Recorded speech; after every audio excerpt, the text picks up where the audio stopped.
Hi hello నమస్తే welcome to నేటి దాత్రి. నేను మీ శివసుబ్రహ్మణ్యం.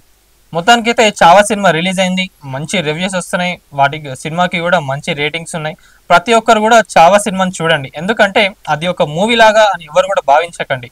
అది మన హిస్టరీ గురించే. నిజంగా చెప్పాలంటే ఛత్రపతి శివాజీ లేకపోతే మన హిందూ టెంపుల్స్ కానివ్వండి, మన సనాతన ధర్మం, మన హిందూయిజం ఏదైతే ఉందో ఇప్పటికీ ఈ రోజుకి కూడా బతికి ఉంది అంటే అది ఛత్రపతి శివాజీ వల్లనే. ఛత్రపతి శివాజీ చనిపోయిన తర్వాత సంభాజీ మహారాజ్ ఎవరైతే ఉన్నారో వారు కింగ్డమ్ ని టేక్ ఓవర్ చేసుకోవడం జరుగుతుంది. తర్వాత ఈ ఔరంగజేబ్ ఎవరైతే ఉన్నారో అప్పటికే మన టెంపుల్స్ ని డిస్ట్రాయ్ చేయడం, అట్లా చాలా టెంపుల్స్ ని హిందూయిజం ని నాశనం చేయడం, హిందూస్ అందరినీ కూడా ముస్లింస్ లకి కన్వర్ట్ చేయడం, ఇట్లా చాలా జరుగుతుండే. తర్వాత సంభాజీ మహారాజ్ ఎవరైతే ఉన్నారో సేమ్ వాళ్ళ ఫాదర్ లాగానే మనం చూసుకున్నట్లయితే చావా అని సినిమా టైటిల్ ఏదైతే ఉందో, చావా అంటే సింహం పిల్ల అనే ఒక అర్థం. నిజంగానే అసలు సింహం పిల్ల అని కూడా సింహం అనే చెప్పాలి. అంతగానం విక్కీ కౌశల్ గారి యాక్టింగ్ కూడా నిజంగా మనం అలా ఇన్వాల్వ్ అయిపోతాం. కొన్ని కొన్ని సీన్స్ మనం చూసుకున్నట్లయితే కూడా ప్రతి సీన్ కి కూడా గూస్ బంప్స్ వచ్చేస్తాయి. క్లైమాక్స్ ఏదైతే ఉందో అందరినీ కూడా ఇట్లా సైలెన్స్ లాగా తీసుకుపోతుంది. నిజంగా ఇంత క్రూరత్వంగా ఉండేనా అని ఇక మనం చెప్పుకోవాలనుకుంటే చాలా ఉంది మన హిస్టరీ. సినిమాలో నాకు తెలిసినంత వరకు మనకు కొంచెమే చూపించుండవచ్చు. ఇంకా ఎంత క్రూరత్వంగా హింసించుండాలో మీ ఊహలకే వదిలేస్తున్నా. చావా అనేది సినిమా కాదండి, ఇది మన హిస్టరీ. ప్రతి ఒక్కరు కూడా తప్పనిసరిగా మన హిందూస్ ఎవరైతే ఉన్నారో ప్రతి ఒక్కరు కూడా చూడండి. అలాంటి సిచ్యువేషన్స్ కూడా ఇప్పుడు జరుగుతున్నాయి కొన్ని, కానీ మనకు వెలుగులోకి రావట్లేదు. అప్పుడు వీళ్ళు ఎంత ఫైట్ చేసిండ్రు, ఇప్పుడు వాళ్ళంతా ఫైట్ చేయబట్టే కదా మనం ఇప్పుడు ఇంత హ్యాపీగా మనం మన టెంపుల్స్కి వెళ్ళగలుగుతున్నాం. మన హిందూయిజం గురించి మన పిల్లలకు కూడా చెప్తున్నాం.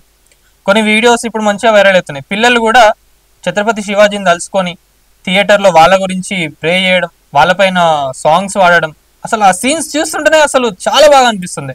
ఇట్లాంటి సినిమాలు కదా మనకు కావాల్సింది. ఇట్లాంటి సినిమాలు రావాలి. ఇంకా బాలీవుడ్ కొన్ని ఇయర్స్ తర్వాత ఒక మంచి సినిమా తీసిందని అయితే చెప్పుకోవాలి. నిజంగా మన హిస్టరీస్ గురించి ఇట్లాంటివన్నీ బయటకు తీస్తే అసలు ఎక్కడ స్టార్ట్ అయింది, అసలు మన పునాదులు ఏంది, ఇవన్నీ పిల్లలకు కూడా తెలియాలి. సినిమా పరంగా చూసుకున్నట్లయితే సినిమా 100% ప్యూర్గా నడుస్తుంది. ప్రతి ఒక్క సీన్లో కూడా మనం ఇన్వాల్వ్మెంట్ అయిపోతాం. ఎక్కడ ఒక నెగిటివిటీ ఉండదు. విక్కీ కౌశల్ గారి యాక్టింగ్ కానివ్వండి, మనం మీరు ఇన్వాల్వ్ అయిపోతారు అలా.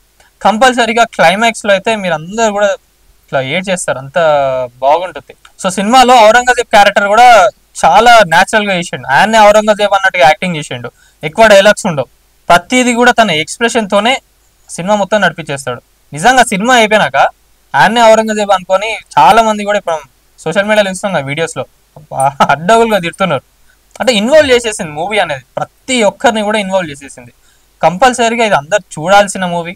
ప్రతి ఒక్కరు కూడా మీ ఫ్యామిలీతో వెళ్ళండి, పిల్లలను తీసుకెళ్ళండి. మెయిన్గా వాళ్ళకి చెప్పండి, మన హిందూయిజం గురించి చెప్పండి, మన సనాతన ధర్మం గురించి చెప్పండి, ఇట్లాంటి సినిమాలు చూడండి అని చెప్పండి. హిస్టరీ గురించి ఇంకా చాలా ఉంటుంది. ఎవరెవరు ఎంత ఫైట్ చేస్తున్నారో, వీళ్ళు మన ధర్మాన్ని కాపాడడానికి ఎంత ఫైట్ చేసినని పిల్లలకు చెప్పండి.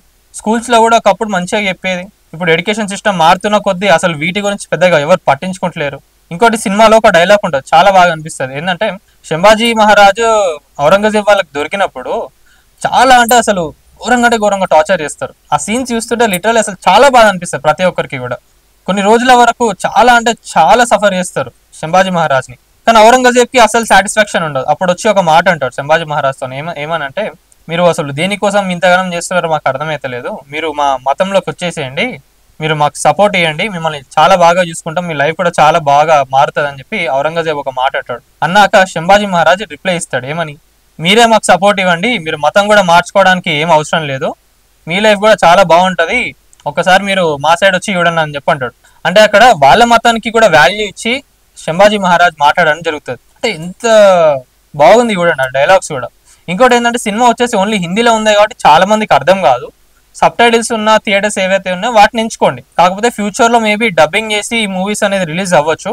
కానీ మీకు నిజంగా ఆ ట్రాన్స్ రావాలి, ఆ వైబ్స్ రావాలి, సినిమాలో మీరు ఇన్వాల్వ్ కావాలి అనుకుంటే హిందీలో చూస్తేనే ఆ ఫీల్ అనేది వస్తుంది. నిజంగా జై భవానీ అని అనడం, హరహర మహాదేవ్, ఇవన్నీ థియేటర్లో జనాలు కూడా దాంట్లో ఇన్వాల్వ్ అయిపోయి అందరు కూడా లాస్ట్లో కానివ్వండి సినిమా మధ్యలో కూడా మన దేవుళ్ళని తలుచుకుంటూ, పాస్ట్ని గుర్తు చేసుకొని, ఛత్రపతి శివాజీని తలుచుకుంటూ చాలా అంటే చాలా బాగా అనిపించింది. సో సినిమా చూడాలనుకున్న వారు ఎవరైతే ఉన్నారో సింగిల్ స్క్రీన్స్ కి ప్రిఫర్ చేయండి. ఎందుకంటే మీకు సౌండ్ ఎక్కడైతే మంచిగా అనిపిస్తుందో, మీకు తెలిసిన థియేటర్స్ కూడా కొన్ని ఉంటాయి. నార్మల్గా మనం చూసినట్లయితే సింగిల్ స్క్రీన్సే బెస్ట్ అనిపిస్తుంది. ఈ మల్టీప్లెక్స్లు ఏవైతే ఉన్నాయో వీటిలో ఎక్కువ సౌండ్ పెట్టారు. నేను ఈ సౌండ్ గురించి కూడా ఎందుకు చెప్తున్నా అంటే దీంట్లో ఒక 2-3 సీన్స్ ఉంటాయి. అక్కడ సంభాజీ మహారాజ్ గారు అంటే విక్కీ కౌశల్ గారు చేసిన యాక్టింగ్ మీరు దాంట్లో ఇన్వాల్వ్ కావాలి అనుకుంటే మీకు మంచిగా సౌండ్ ఎక్కడైతే బాగా వస్తుందో ఆ థియేటర్లకు వెళ్తేనే బాగుంటుంది. ఒక సీన్ ఉంటుంది, లైక్ రోరింగ్ చేస్తూ ఉంటారు, అసలు చాలా న్యాచురల్ గా, అసలు తనని నిజంగానే అంత హింసిస్తున్నారు, అంత బాధ పెడుతున్నారు అన్నట్టుగా అనిపిస్తుంది. అంత బాగా చేసిండ్రు విక్కీ కౌశల్ గారు యాక్టింగ్ అయితే. సో సినిమాలో చెప్పడానికి అయితే ఎటువంటి నెగిటివ్స్ లేవు. తప్పకుండా ప్రతి ఒక్కరు చావా సినిమాని చూడండి.